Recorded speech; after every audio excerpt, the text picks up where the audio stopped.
Amigos, bienvenidos al programa Conflictos Judiciales en Materia Civil y Procesal Civil, que está organizado por el equipo técnico institucional de implementación de la oralidad civil en el Poder Judicial de Perú.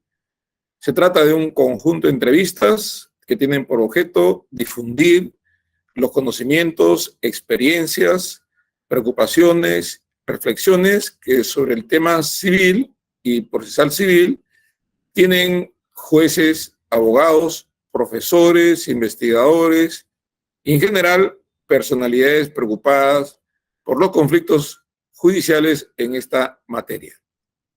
Como se puede apreciar, se trata de temas que generalmente se encuentran presentes en los tribunales de justicia. No hemos seleccionado temas meramente académicos, si bien tienen el perfil de ser académicos. La característica es que son temas que se dilucidan en los tribunales y que son objeto de pronunciamiento por los jueces. Esto tiene por objeto que jueces, estudiantes de derecho, profesores, conozcan a los especialistas y además escuchen sus puntos de vista a efectos de poder entender o completar el entendimiento de algunas instituciones que son materia de conversación. Hoy tenemos un invitado, profesor universitario, que abordará un tema de relevante importancia vinculado precisamente a uno de los pronunciamientos más importantes de la Corte Suprema de Justicia por dos razones. Primero, importante porque fue el primer pronunciamiento que genera precedentes vinculantes, y segundo, importante por la materia, que tiene que ver con intereses difusos, acciones colectivas o derechos que son ejercidos por personas individuales en relación a materias de alta controversia en cuanto a que si es patrimonial o si es no patrimonial. Muy bien, vamos a un pequeño corte y retornamos en unos minutos.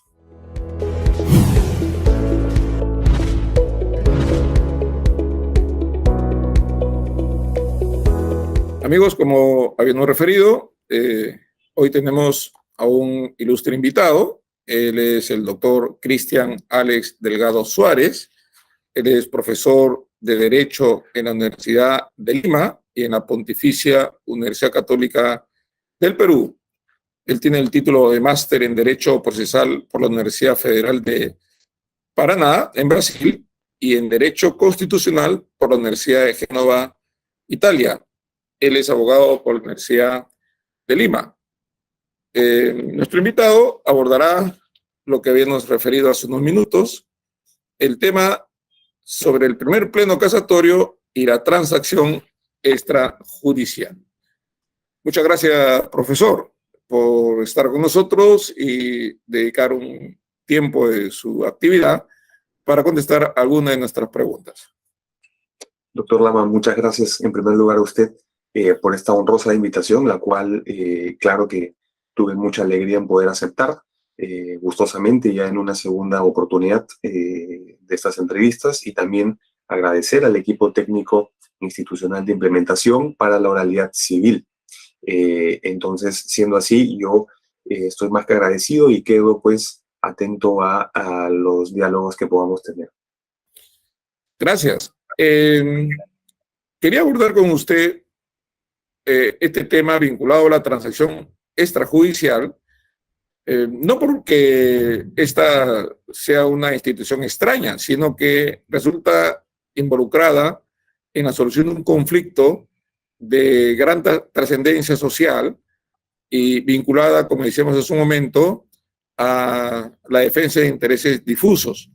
Aunque el proceso no se inicia por el accionar judicial de alguna entidad, digamos, legitimada legalmente para ello, sino por una persona en particular. Ahí aparece la transacción extrajudicial como un medio de defensa alegado por la parte demandada y que sostiene que el conflicto ya está resuelto en virtud de esa transacción. Partimos del supuesto, profesor que tiene, digamos, una idea de la figura que se presenta en este proceso y le agradeceríamos una opinión sobre el tema. Por supuesto, encantado. De hecho, como usted bien lo comenta, es una oportunidad muy relevante la ocasión de haber sido emitido el primer pleno casatorio, en la que por primera vez en el año 2007, cuando esto se publica, yo recuerdo todavía estando en aulas, pues se usa por primera vez desde el Código de 1993, el vigente, nuestro Código Procesal Civil, este artículo 400 respecto de los plenos casatorios. Entonces, claro que fue un hito importante porque más aún tenía que ver con un tema vinculado pues a cuestiones medioambientales, vinculado a la tutela de derechos difusos o colectivos, o como la doctrina también los ha denominado, y generó mucha expectativa para ver qué cosa era lo que tenía que resolver y pues interpretar la Corte Suprema en este entonces, ¿no? Además de eso, no es menos importante señalar de que el tema material es de los más relevantes, tiene que ver con la transacción extrajudicial, si tiene la característica o la vocación de tener cosa juzgada o la eficacia o no, y pues también el tema de las nulidades manifiestas, ¿no? Entonces, es de los más importantes. Incluso, diría yo, me atrevería a decir de que recientemente el tema de la tutela colectiva de intereses difusos gana importancia no solo porque tenemos un proyecto de nuevo código que contempla un capítulo casi sobre esto, sino porque es de público conocimiento y notorio de que pues hay un caso relevante, un caso notorio, mediático, sobre también daño ambiental. Entonces, concuerdo con usted de que es de las más importantes sentencias emitidas por la Corte Suprema, ¿no? El caso toma notoriedad porque se trata, para contextualizar, de un derrame de mercurio producido en Cajamarca por una empresa encargada de transportar mercurio, contratada por una empresa minera, ¿no? Y se produce derrame de mercurio a lo largo de algunos kilómetros, cercanos a poblaciones que, digamos, residían, sus vidas estaban cercanos a esta ruta. Y al detectarse el derrame de mercurio, no tuvieron mejor idea que pretender comprar ese mercurio derramado a los pobladores que lo lleven. Entonces ahí empieza el drama de la población, que muchas personas empiezan a tomar contacto directo con este insumo y algunos incluso los llegan a ingerir por intentar extraer este mercurio de zonas en las que no podían accederse con la mano y lo hacían con especie de sorbetes y resulta que la ingerían y se produce pues una intoxicación bastante grave y mucha población, mucha gente de esa población quedaron alcanzadas con este daño al medio ambiente. ¿Correcto?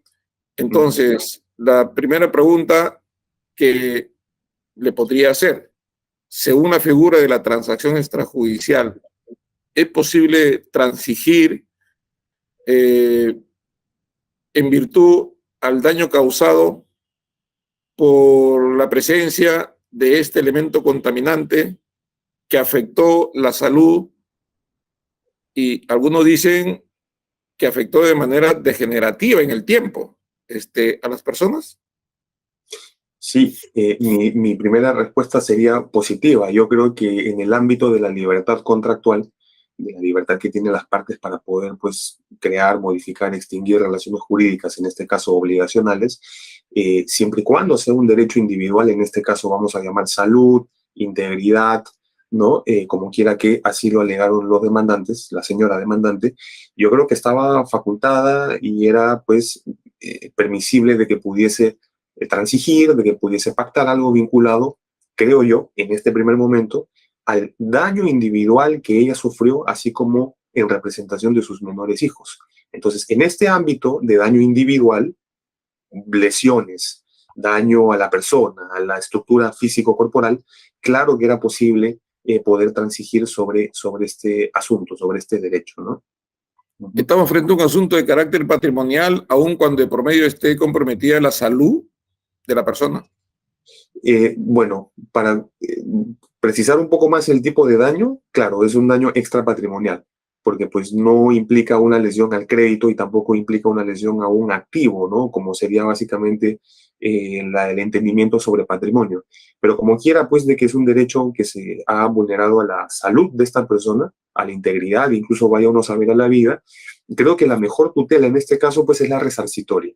Y siempre y cuando exista esta tutela resarcitoria que la permite el Código Civil, por cierto, aquel que causa daño a alguien está obligado a indemnizar, entonces calza esta forma negocial de transigir y de poder pactar sobre este derecho, sobre la reparación o sobre la indemnización, sobre el daño ya acaecido, que incluso pues es un daño continuado y futuro, porque recordemos también, complementando el contexto que nos ofreció, el mercurio es una de las sustancias químicas, elementos químicos más tóxicos que existe a nivel de la materia química, ¿no? Entonces, esto es una cuestión que va a continuar incluso un daño degenerativo en el tiempo para todas aquellas personas que han tenido contacto con este elemento químico. Entonces, me parece que sí hay un ámbito de negociación, de transacción respecto de este derecho individual a la reparación de la salud.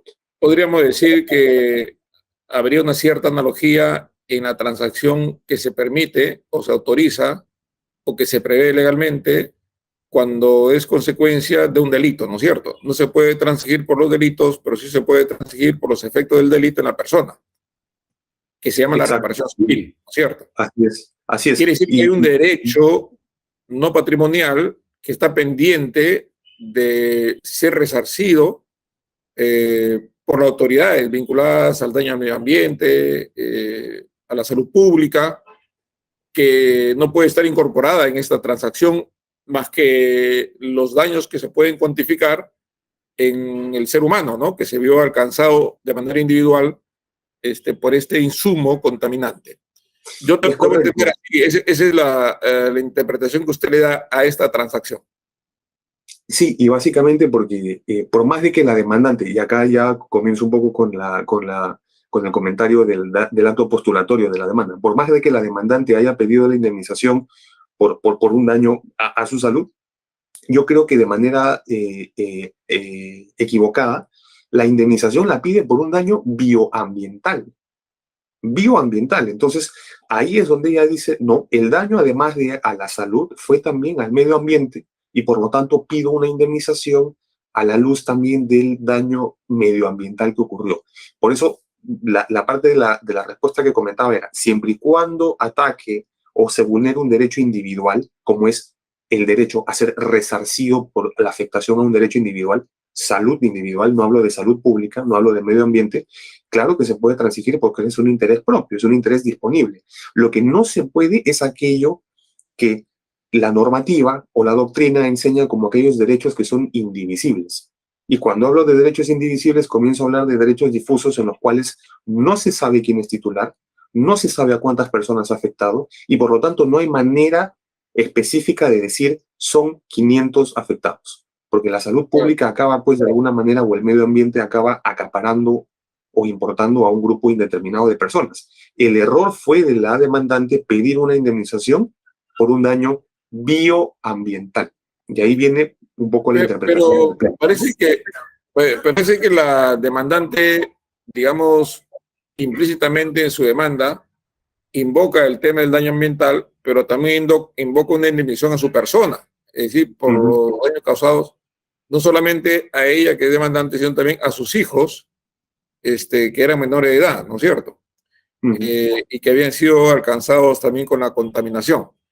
Parece que una confusión de las figuras jurídicas hace una especie de ambigüedad en la pretensión que debió haber sido objeto de una precisión, pero finalmente de lo que tendría que haberse pronunciado el órgano jurisdiccional respecto que atañe a ella como alcanzada por un daño personal, y lo otro, pues, nadie puede invocar el resarcimiento o compensación por algo que le atañe a todos, ¿no es cierto? O sea, no solo a esta persona. Bien, pero entrando ya al tema de la transacción propiamente dicha, y a la luz del Código Civil, es posible transigir sobre daños causados incapaces y a menores. En este caso, la demandante también invocó, en su condición de mamá, el daño provocado a sus hijos, ¿no es cierto? A los menores hijos. Digamos, esta transacción podía tener eficacia. Al parecer, según se dice el proceso, había sido sometido a un procedimiento de validación por el juez, por un juez. No tengo en este caso el dato si es juez civil o mixto o juez de menores, ¿no? Pero fue aprobada la transacción, según refiere la parte demandante, judicialmente. ¿En qué términos tendría que haber sido esa aprobación de esta transacción? Habría que diferenciar si es aplicable el Código Civil o el Código Procesal Civil, perdón, o el Código de Niños y Adolescentes.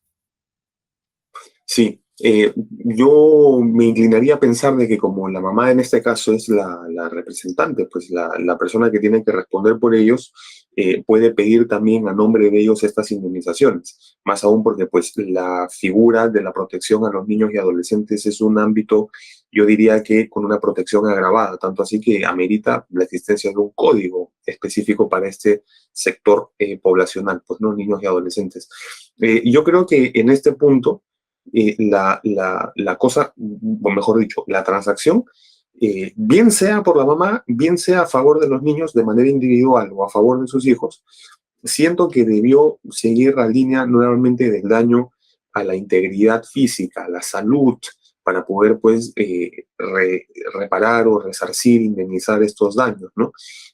Acá hay un tema también bien interesante, de que esta transacción extrajudicial, yo entiendo la transacción extrajudicial como una obligación con una fuente civil. O sea, no es una cuestión procesal civil. La doctrina civilística lo contiene incluso como un contrato, ¿no? Entonces, si esto es así, nuevamente va la libertad de las partes en este punto de que se pueda, pues, de alguna manera pactar sobre aquellos derechos disponibles. La homologación implica, claro, de que después, cuando surja un proceso para rediscutir ello, a la luz de lo que dice el Pleno, ¿no? Casatorio, se puede interponer una excepción de transacción extrajudicial. Pero acá también creo que ya entra el problema en el que se discute en el primer pleno, porque acá un poco se bifurca en, bueno, pero ¿qué es esto? ¿Es una transacción como acto jurídico extrajudicial o es una transacción que porque el código dice de repente pues que tiene los efectos de una cosa juzgada, acaba siendo pues como si fuese una sentencia, ¿no? Entonces, ese es el camino que también transita un poco el primer pleno, ¿no? Exacto. Y el Código Civil establece dos mecanismos de solución del conflicto por esta vía, que tiene por objeto evitar el juicio que no se ha iniciado o concluir el ya iniciado, ¿no es cierto? O sea, la transición extrajudicial es para evitar el juicio que todavía no se inicia, ¿no? Y la transición judicial es para concluir el ya iniciado. La regla que el Código Civil establece como que la transacción es cosa juzgada, aplica a ambos. Nos responde dentro de un minuto que vamos a hacer una pequeña pausa en este programa. Muy bien, vamos a retornar en esta interesante entrevista en unos minutos.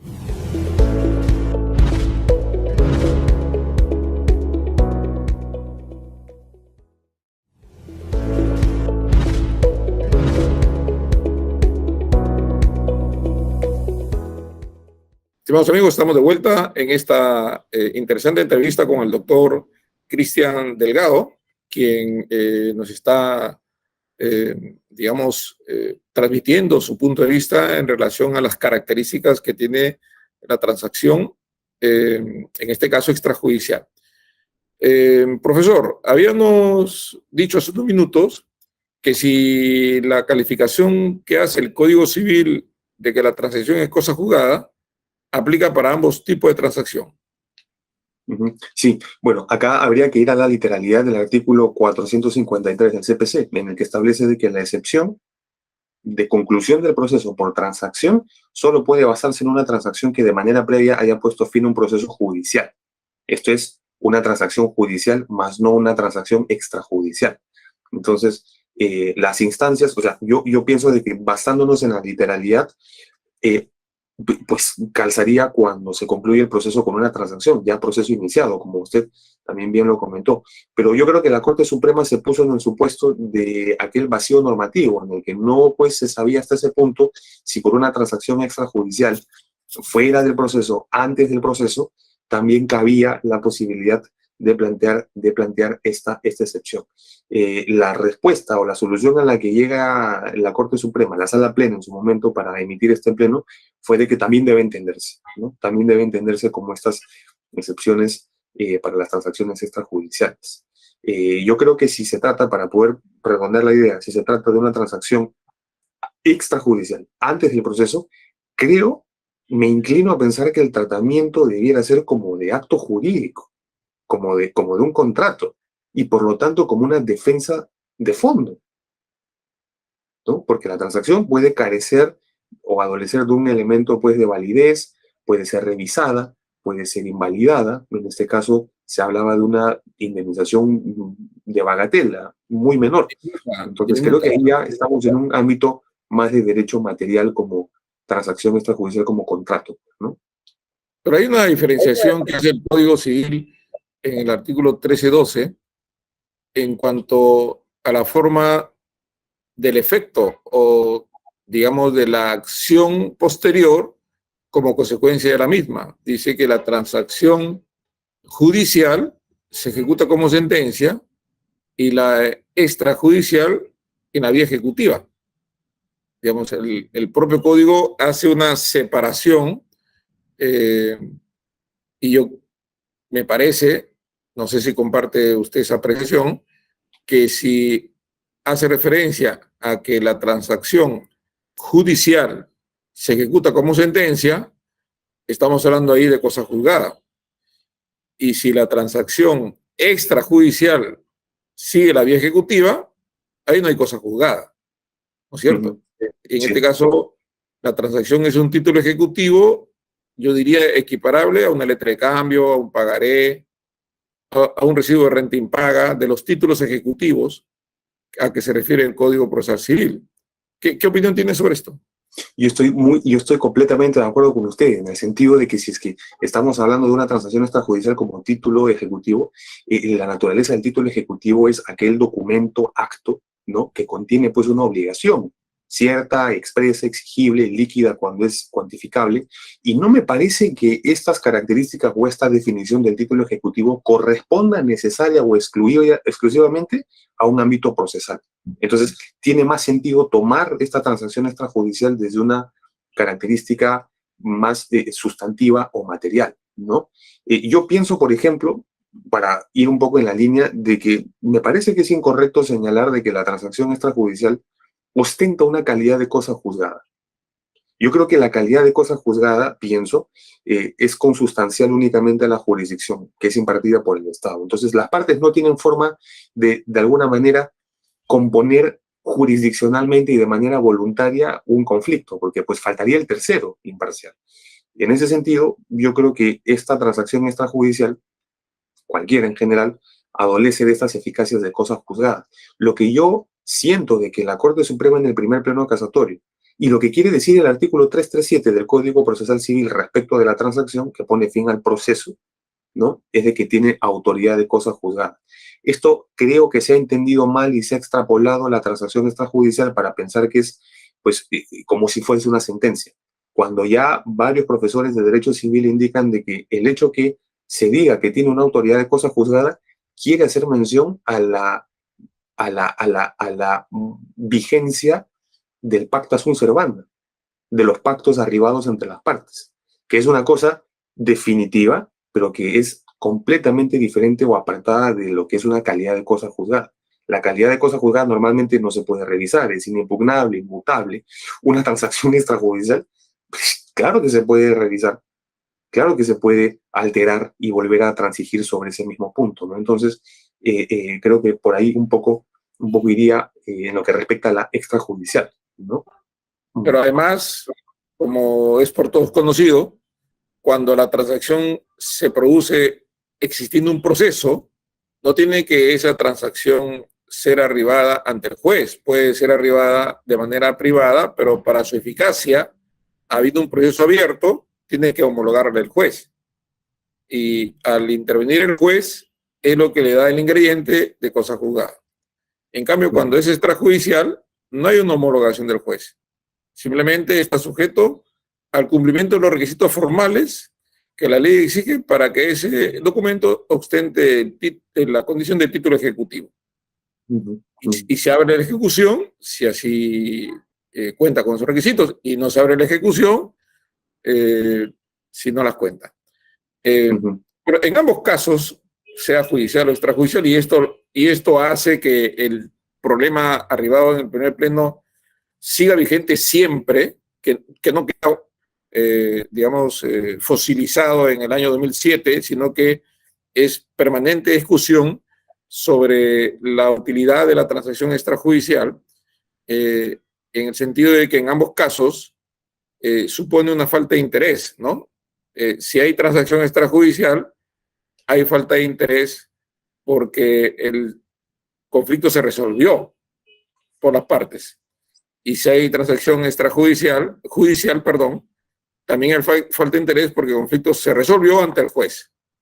Entonces, en ambos casos, no sería posible iniciar el proceso por falta de interés. En este caso, en su opinión, ante la bagatela, como usted ha expresado hace un momento, del monto asignado como consecuencia de la transacción, la parte demandante estaría habilitada para iniciar el proceso de indemnización, aun cuando existiera transacción con estas características.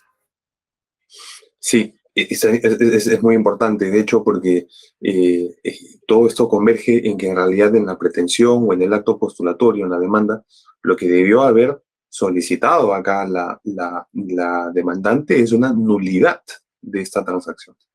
Porque una vez de que se solicita la nulidad, ahora sí de alguna forma podría pues acumular esta pretensión indemnizatoria luego de que fundamente de que ha existido algún tipo de dolo, ha existido algún tipo de aprovechamiento por parte de los demandados para poder firmar esta transacción. Entonces, si es que lo pide únicamente como una indemnización adicional a la transacción, porque a lo mejor le parece poco, porque a lo mejor pues ha sido una indemnización mínima, ¿no? De cuantía mínima, no proporcional, primero siento que se debió atacar la validez de ese acto llamado transacción extrajudicial. Entonces, una vez de que eso de alguna manera se ha declarado, ahora sí se pasa a ver, bueno, ya que estamos comenzando de cero porque anulamos la transacción, ¿cómo debiera ser la reparación o la indemnización? Como esto no necesariamente lo pidió, en este primer pleno casatorio, la Corte no pudo anular de oficio, por así decirlo, esta transacción y por lo tanto no casaron esta sentencia, ¿no? Pero entonces, en realidad pareciera que le dio validez no por las diferencias económicas que pudieran haberse suscitado entre el daño causado y la compensación hecha en la transacción, sino que para ellos fue una transacción válida. Tiene que haber un proceso iniciado tendiente a anular la transacción por razones de lesión, o puede haber la posibilidad de que en el mismo proceso el juez advierta que esa transacción es lesiva, manifiestamente lesiva, es diminuta y en consecuencia no tiene eficacia jurídica para detener el proceso y en todo caso completar lo que en su opinión pudiera faltar para que el resarcimiento sea completo. yo opino de que debió haberse demandado la nulidad. Y claro, ya por una cuestión vinculada a, vamos a ver, si es que es un tema vinculado a una lesión, de repente acá se pudo haber pedido la rescisión como un remedio propio cuando existe lesión o excesiva onerosidad, ¿no? Y una vez de que ocurre eso, recién puedes cuantificar debidamente en este tema. Podría haber acumulado. yo siento que lo hubiese acumulado. Yo me inclino a pensar de que en este caso, ya que estamos hablando de un proceso de cognición amplio, pleno, pues acá no hay ninguna limitación procedimental para haber acumulado de esta forma ambas prestaciones, ¿no? Porque si no, nuevamente, la señora estaría yendo, o un demandante en esta situación estaría yendo rumbo a la ruina de su demanda, porque sabría de que pues no está impugnando o anulando o buscando alguna tutela impugnatoria o de nulidad sobre este acto, y sin embargo está repitiendo la indemnización pensando de que le van a complementar, y eso no existe exactamente por la calidad pues de pacta sunt servanda que tiene esta transacción.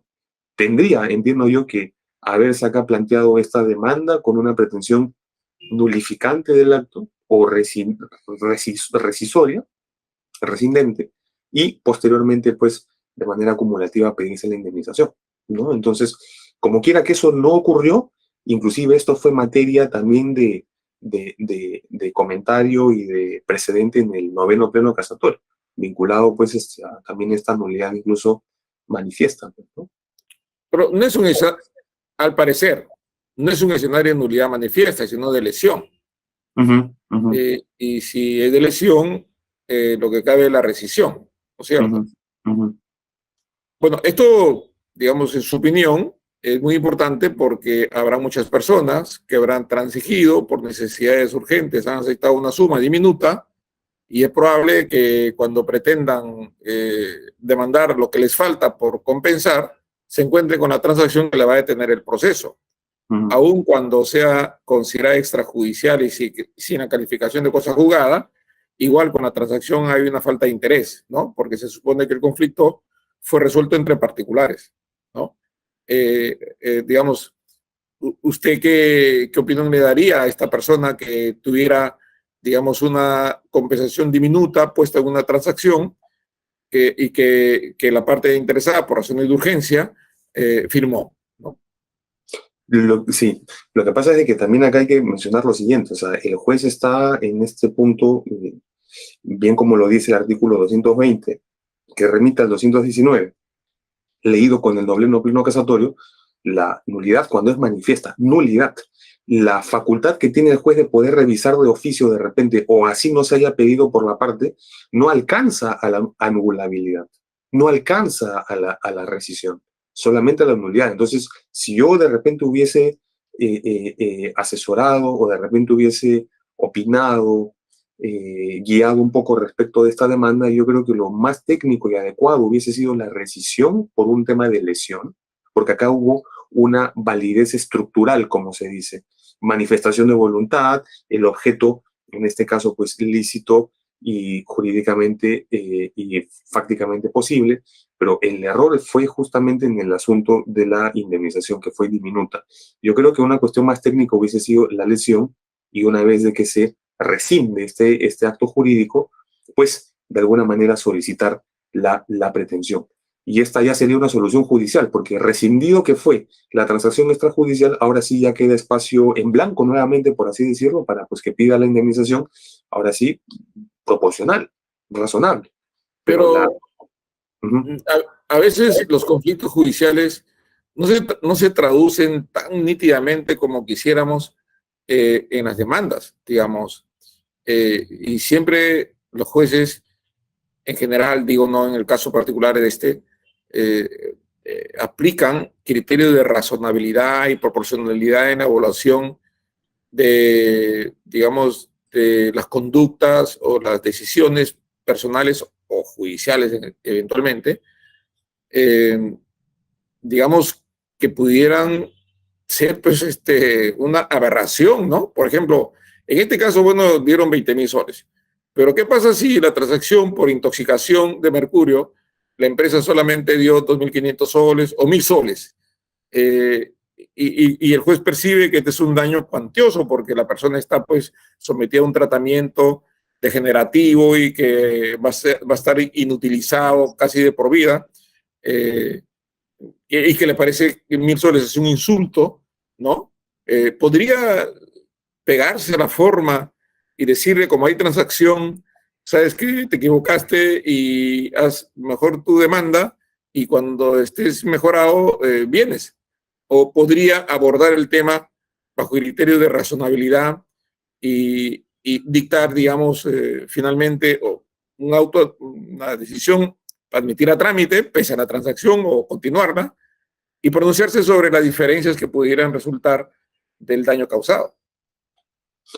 Yo siento que en este punto debiera haberse de alguna manera vuelto a revisar nuevamente el tema de la indemnización para poder complementar, porque yo creo que si es que se tiene en vista un criterio de razonabilidad, proporcionalidad y sobre todo del daño causado, o sea, esto de acá necesariamente se tiene que acreditar con el material probatorio del caso, sí hubiese arrojado una cifra muchísimo mayor hasta para los daños eventuales o futuros, que uno no sabe qué es lo que va a ocurrir.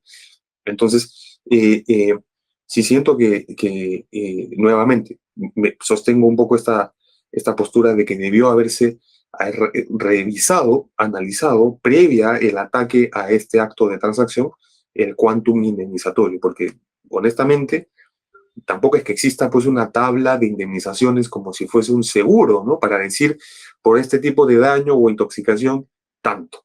Entonces, ya eso es una cuestión de técnica probatoria, de qué tan convincente es o no una suma, pero yo creo que acá, para ser muy honesto, sí hubo de alguna manera una prisa, no sé si hasta llegaría a un aprovechamiento, una premura en poder resolver inmediatamente esto, pues a una cuestión que no fuese tan onerosa para los demandados, ¿no?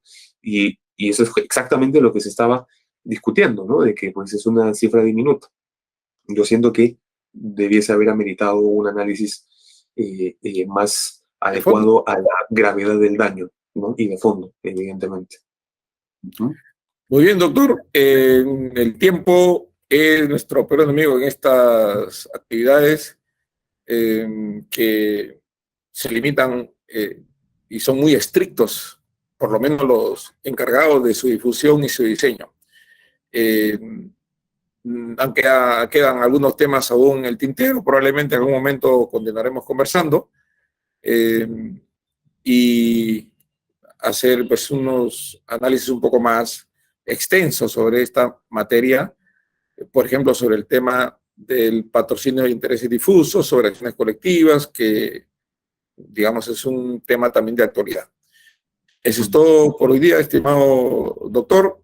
No sé si tiene algunas últimas palabras finalizando este programa. Sí, yo en primer lugar, así como las palabras iniciales fueron de agradecimiento, las últimas evidentemente también, simplemente quiero agradecer la oportunidad, el espacio, la invitación que ciertamente me honra mucho para poder dialogar con usted sobre estos temas tan interesantes e incentivar más al debate, al diálogo respecto a estos asuntos sobre los cuales pues nuestra Corte Suprema permanentemente emite decisiones para un amplio comentario, pues, ¿no? Yo le agradezco y quedo como siempre, a disposición para eventuales oportunidades. Muchas gracias, doctor Cristian Delgado. Estimados amigos, hemos concluido esta entrevista y, por supuesto, vienen muchas más en adelante sobre diferentes temas en materia civil y procesal civil. Este programa lo pueden ustedes ver todos los martes a las 8 de la noche en adelante por Justicia TV, el canal del Poder Judicial. Muchas gracias.